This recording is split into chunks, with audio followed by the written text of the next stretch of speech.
सोनम के बारे में इतनी सारी बातें हो चुकी हैं, इतनी सारी कहानियां निकल करके सामने आ चुकी हैं कि आप भी कहेंगे कि अब इसमें नया क्या है। लेकिन इसी बीच में दो बड़ी खबरें निकल करके सामने आई है। पहली बड़ी खबर तो यह है जो पैरों तले से जमीन खिसका देती है कि सोनम, जिसको मेघालय की पुलिस, जिसको मध्य प्रदेश की पुलिस ढूंढ रही थी, वो महज 2 दिन के बाद ही मेघालय से और इंदौर आ गई थी। और अब ये किस तरीके से आई, कैसे रही, कहां रही, और फिर कैसे ये वो 9 जून की रात उस ढाबे पर 1:30 बजे पहुंच गई, इस पर बात करेंगे, इस पूरी कहानी को समझेंगे। और दूसरी खबर, प्लान बी भी तैयार था। प्लान बी, जिसके जरिए सोनम खुद वो राजा को मारने वाली थी, वो प्लान बी भी तैयार था। यानी एक तरीके से अगर कहें तो विशाल चौहान, आकाश राजपूत और आनंद, ये जो 3 सुपारी किलर गए थे वहां पर, अगर ये मार नहीं पाते या फिर इनका मिलन नहीं हो पाता या वैसे हालात नहीं बन पाते, तो एक प्लान बी भी सोनम ने तैयार किया था, जिसके तहत सोनम राजा को खुद ही ठिकाने लगा देती। वो प्लान बी क्या है, उस पर आगे हम बात करेंगे। लेकिन सबसे बड़ी खबर कि इंदौर 2 दिन बाद में कैसे वापसी आ गई। दरअसल मेघालय की पुलिस, उनके हाथ में सीसीटीवी लगे हैं, सीसीटीवी फुटेज हाथ में लगे हैं, और सीसीटीवी फुटेज में दिखाई दे रहा है कि 23 मई की दोपहर, पुलिस के अनुसार 12:30 बजे से लेकर के 1:30 बजे के बीच में राजा को मारा गया है। पुलिस ने सीसीटीवी में देखा है कि सुबह जब ये जा रहे थे ट्रैकिंग के लिए, एक पहाड़ी जिस पर 3000 सीढ़ियां उतर करके जाते हैं झरना देखने के लिए, वहां पर जहां पर राजा को लेकर के जाती है सोनम, तो वहां पर जाते हुए 5 लोग दिखाई दे रहे हैं, जिसमें राजा है, सोनम है, और 3 आकाश, विशाल और आनंद, 3 सुपारी किलर, यानी टोटल 5 लोग जाते हुए दिखाई दे रहे हैं। और एक स्कूटी राजा और सोनम के पास थी, और एक स्कूटी जो है वो 3 सुपारी किलर के पास में थी। अब इसको भी समझना जरूरी है कि सुपारी किलर ने जो स्कूटी ली किराए पर, उस स्कूटी को लेने के लिए सुपारी किलर ने अपनी ओरिजिनल आईडी दे दी, और यहीं से जो है वो सुपारी किलर गिरफ्त में आते चले गए। अब इसको थोड़ी देर बाद में आपको बताता हूं। तो पुलिस को जो सीसीटीवी फुटेज हाथ में लगी है, उसमें 5 लोग जाते हुए दिखाई दे रहे हैं। लेकिन इसके बाद में जब सोनम सुपारी किलर्स के साथ में मिल करके जब राज को ठिकाने लगा देती है, उसके बाद में जब ये आते हैं वापसी, तो सिर्फ 4 लोग थे। और कैसे ठिकाने लगाया वो कहानी मैं पहले आपको बता चुका हूं कि पहले एक आदमी ने, एक विशाल नाम के शख्स ने, जो कि उन्होंने खुद कबूल किया है, उसने पीछे से अटैक किया, फिर दूसरे ने आगे से अटैक किया, फिर इधर उधर से ऐसे ऐसे करके बहुत सारे वार जो है वो राजा के ऊपर किए गए, और राजा को फिर धक्का दे दिया गया।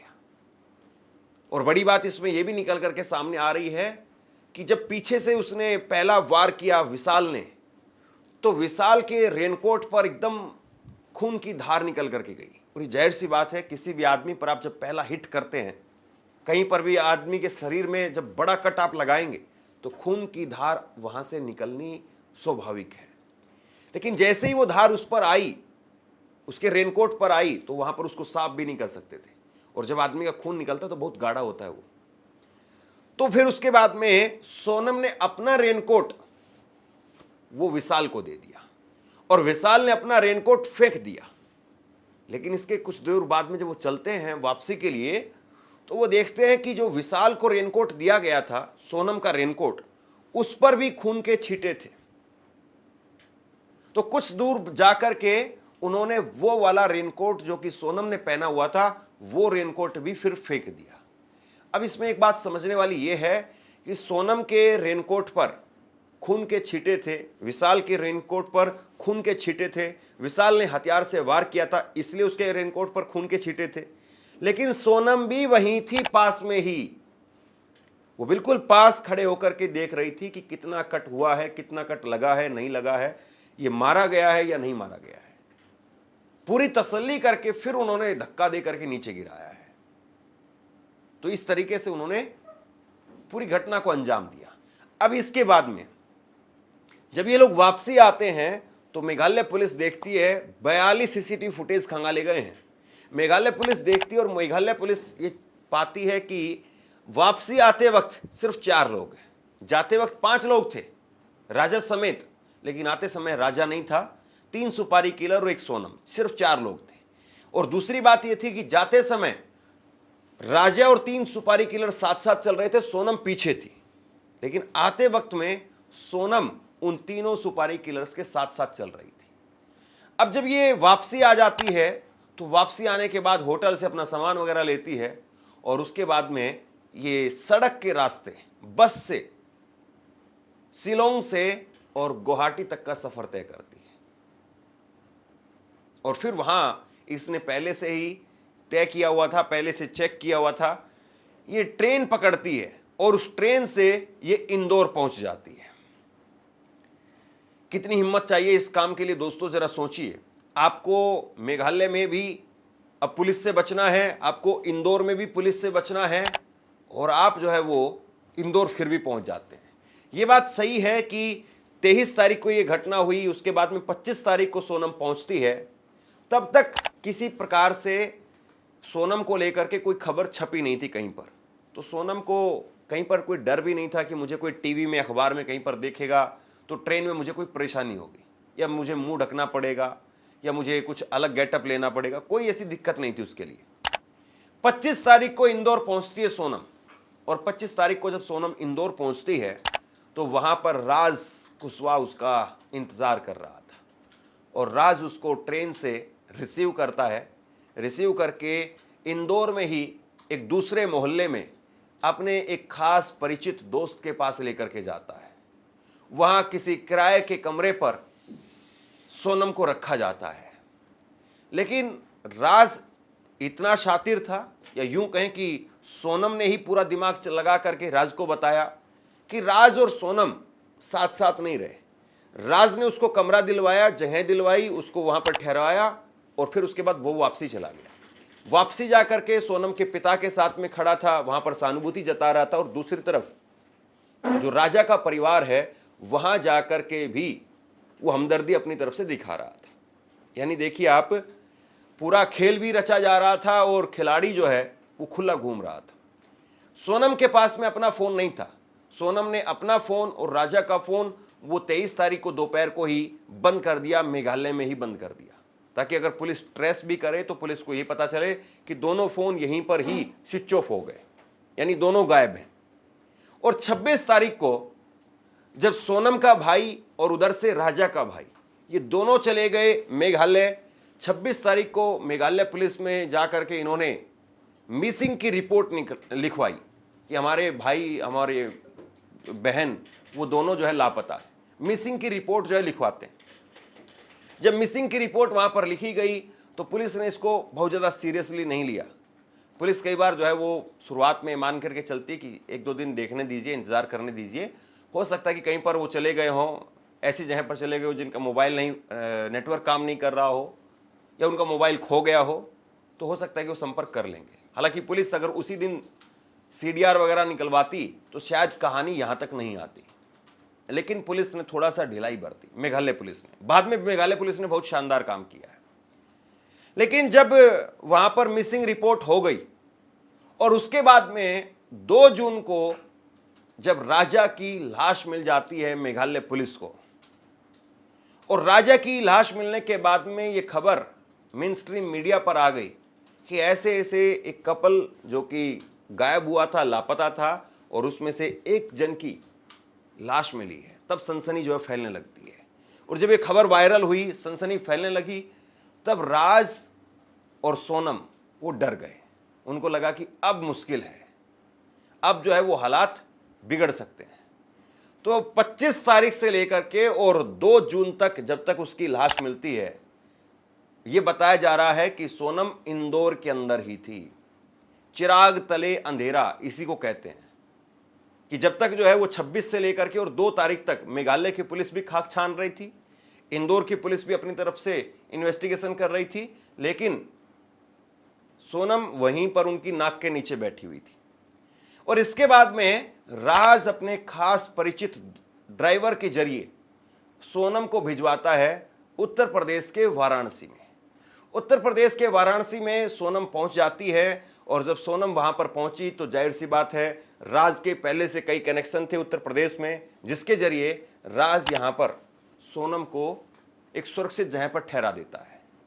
लेकिन फिर उसके बाद में जब पुलिस की तफ्तीश तेज होती है, जब बात अमित शाह जी तक पहुंच जाती है, जब बात प्रधानमंत्री तक पहुंच जाती है, क्योंकि इस बीच में यह होता है कि मध्य प्रदेश के मुख्यमंत्री वो अमित शाह जी को फोन करते हैं। अमित शाह जी को कहते हैं कि ऐसे से हमारे प्रदेश के एक लड़का लड़की गायब हैं। तो अमित शाह फिर फोन करते हैं शिलोंग के मुख्यमंत्री को, और शिलोंग के मुख्यमंत्री पुलिस के अधिकारियों को फोन करते हैं। जब इतने बड़े लेवल पर फोन हो रहा है और इतने बड़े लेवल पर फोन आ रहा है तो पुलिस हरकत में आ जाती है। और जब पुलिस हरकत में आई तो सोनम और राज को फिर डर और ज्यादा लगने लगा, और सोनम और राज ने सोचा कि अब किसी भी तरीके से हम बच नहीं पाएंगे, और इसलिए वो और चौकन्ने हो गए। लेकिन इसके बाद में जब स्कूटी का, जैसा मैंने पहले आपको कहा था कि स्कूटी जो किराए पर ली थी उसके लिए ओरिजिनल कार्ड दिया था, आई कार्ड, और उसके जरिए इंदौर का कनेक्शन जो है स्थापित हो गया। हुआ ये कि जब पुलिस अपनी तफ्तीश कर रही थी तो पुलिस को अपनी तफ्तीश में वो जो 3 लड़के दिखाई दिए जो स्कूटी पर थे, सोनम अलग स्कूटी पर थी, और वो जो 3 लड़के स्कूटी पर थे उसका नंबर निकाला गया। नंबर निकाल करके चेक किया गया कि यहाँ पर स्कूटी देने वाले कितने लोग हैं जो किराए पर स्कूटी देते हैं। तो मेघालय की कोई बहुत बड़ी आबादी भी नहीं है, मेघालय कोई टूरिस्ट के लिए बहुत फेमस जगह भी नहीं है कि वहाँ पर तो बहुत मारा मारी है और ढूंढ नहीं पाएंगे। दिल्ली का चांदनी चौक है कि वहाँ पर पैर रखने की जगह नहीं है, इतने आदमी हैं, आप वेरीफाई कैसे करोगे? ऐसी कोई समस्या मेघालय पुलिस के पास में नहीं थी। वहाँ पर 5-6 लोग हैं जो स्कूटी किराए पर देते हैं, और मेघालय पुलिस ने मिनटों में उस स्कूटी के नंबर के जरिए आखिरी कड़ी तक जो है वो पहुंच गई। और जब वहां तक पहुंची तो जाहिर सी बात है, कहीं पर भी आप जब जाते हैं सिक्योरिटी आपको देनी पड़ती है। मोटरसाइकिल अगर आप किराए पर लें, स्कूटी किराए पर लें, तो उसकी एक सिक्योरिटी आपको देनी पड़ती है। तो सिक्योरिटी के लिए आपका लाइसेंस वो जो है देना पड़ता है, और इन लोगों ने पहले यहां पर फर्जी या डुप्लीकेट लाइसेंस बनवाया नहीं था। इन्होंने अपना original licence, original I card, Aadhaar card वगैरह जो भी है वो सब ओरिजिनल दे दिए। और जब वो ओरिजिनल दे दिए तो पुलिस फिर चेक करने लगती है कि इंदौर का आदमी यहां क्या कर रहा था, और फिर पुलिस चेक करने लगती है कि इंदौर का आदमी किस होटल में ठहरा हुआ था। फिर पुलिस चेक करने लगती है कि इंदौर का आदमी अकेले आया था यहां पर, या अपनी बीवी बच्चों के साथ में, या फिर गर्लफ्रेंड के साथ आया था। तो उसके साथ में औरत नहीं थी, केवल तीनों लड़के के लड़के। तो फिर पुलिस जो है वो सीधे इंदौर फोन करती है, और इंदौर फोन करके कहती है कि हमें ऐसे ऐसे आपकी मदद चाहिए, हमारे यहाँ पर ऐसे ऐसे एक मिसिंग बॉडी मिली है, और अब हमें उसमें जो है वो इंदौर के 3 लोगों की तलाश है। और उसमें नाम देती है आकाश, विशाल और आनंद का। और आकाश, विशाल और आनंद को फिर इंदौर की क्राइम ब्रांच वो ट्रेस करने के लिए छानबीन शुरू कर देती है। उधर से मेघालय शिलोंग से डीसीपी पहुंच जाते हैं इंदौर, और इंदौर जब डीसीपी पहुंचे तो उन्होंने फिर पहले रेकी की, और उसके बाद में सबसे पहले विशाल को धर दबोचा, फिर आकाश को और आनंद को। और जब ये पकड़े गए तो उसके बाद में राज ने भी एक तरीके से हाथ खड़े कर दिए, और राज ने सोनम से कहा कि सोनम, हमारे सुपारी किलर पकड़े गए हैं, यानी अब किसी भी वक्त पुलिस हम तक पहुंचती होगी, तुम वहां से निकल जाओ।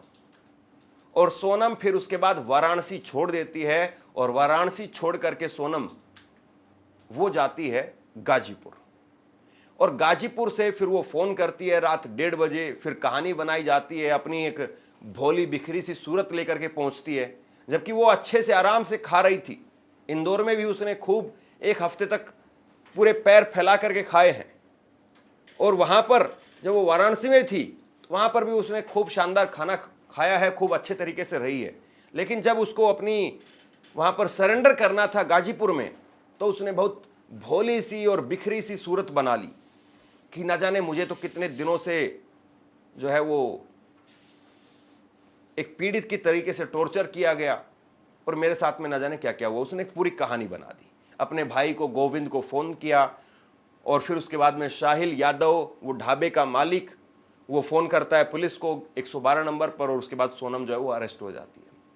लेकिन प्लान बी क्या था, जिसकी मैंने शुरुआत में आपको जिक्र किया था, प्लान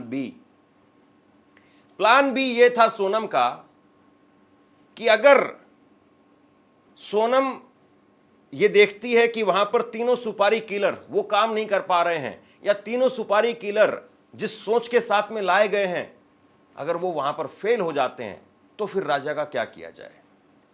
फिर सोनम ने प्लान ये तैयार किया था कि राजा को खुद वो सेल्फी लेने के लिए बिल्कुल पहाड़ी के किनारे तक लेकर के जाएगी और फिर सेल्फी लेते लेते कोहनी मार करके और राजा को पीछे पहाड़ी में धकेल देगी।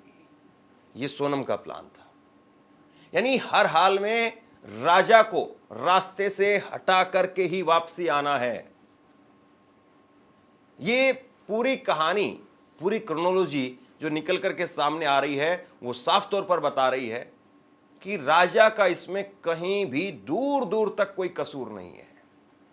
मैं बार बार इस खबर को जब मैं बता रहा हूं तो आपसे मैं कह रहा हूं कि किसी स्त्री को लेकर के, किसी पुरुष को लेकर के, किसी लड़की को लेकर के या लड़के को लेकर के, या आमतौर पर महिलाओं के लिए, लड़कियों के लिए, मैं यहां पर कोई पूर्वाग्रह से बात नहीं कर रहा हूं और ना ही मैं चाहता हूं कि आप लड़कियों के बारे में, महिलाओं के बारे में ऐसा सोचें। आप अपने आसपास में कितनी शादियां देखते हैं, हर सीजन में भारत के अंदर लाखों लोग, करोड़ों लोग शादी करते हैं और कहानियां जो निकल करके सामने आती हैं वो कोई 5-10 कहानियां होती हैं, 10-20 कहानियां होती हैं जो खौफनाक कहानियां होती हैं। तो आप ये मत मान करके चलिए कि आपके साथ में जो भी महिला है या कल को आप शादी करने जा रहे हैं जिस भी महिला से, तो आपके साथ में ऐसा ही करेगी। अगर आप ऐसे सोचने लगेंगे तो फिर बेचारी महिलाओं के लिए बड़ी दिक्कत हो जाएगी। या महिलाएं अगर ऐसा सोचने लगें, क्योंकि बहुत सारी कहानी पुरुषों को लेकर के है कि पुरुष जो है वो दूसरी किसी लड़की के साथ चक्कर में था और उसने जो लड़की आती है उसके शादी करके उसी को ठिकाने लगा दिया, तो फिर ऐसी दिक्कत हो जाएगी। और ये मामला जो है वो ऐसे भी नहीं है कि हम महिलाओं के प्रति नफरत करने लग जाएं या हम पुरुषों के प्रति नफरत करने लग जाएं। आप जो भी एंगल देखेंगे तो पुरुष के एंगल से अगर आप देख रहे हैं, अगर आपकी सहानुभूति राजा को लेकर के है, तो वहां पर भी तो एक आदमी ही है जिसके लिए सारा खेल किया गया। राज की वजह से ये सारा हत्याकांड हुआ, तो वहां पर भी एक पुरुष है। और अगर आपकी सहानुभूति वो सोनम के लिए है कि सोनम तो जो है वो बेचारी है, हो सकता है कि राज ने किया, तो हर एंगल में अगर आप पुरुष के प्रति सहानुभूति रख करके देख रहे हैं तो वहां पर भी एक आदमी होता है, और आदमी के प्रति सहानुभूति देख रहे हैं तो वहां पर एक औरत होती है। अगर आदमी अपनी पत्नी को मरवाता है तो वो एक गर्लफ्रेंड के चक्कर में मरवाता है, यानी एक औरत के चक्कर में मरवाता है। और अगर औरत अपने पति को मरवाती है तो अपने बॉयफ्रेंड के चक्कर में मरवाती है, यानी वहां पर भी एक आदमी होता है। तो ये आदमी से नफरत करने का या महिलाओं से नफरत करने का मसला नहीं है। ये मसला ये है कि हम सब जागरूक रहें, और अगर जागरूक रहेंगे या फिर हम सब जो है वो एक दूसरे की ईगो कि नहीं मुझे तो फला आदमी चाहिए ही चाहिए या फला आदमी मुझे चाहिए ही नहीं, इस चीज को जो है वो हम दूर करें। अगर वाकई आप किसी को चाहते हैं तो फिर बता दीजिए, क्योंकि जेल में रहने से अच्छा है कि आप बता करके एक दूसरे से अलग अलग रहें। शेयर कीजिए इस खबर को, और जैसे ही कोई बड़ी अपडेट निकल करके आएगी तुरंत आपके सामने रखूंगा। धन्यवाद।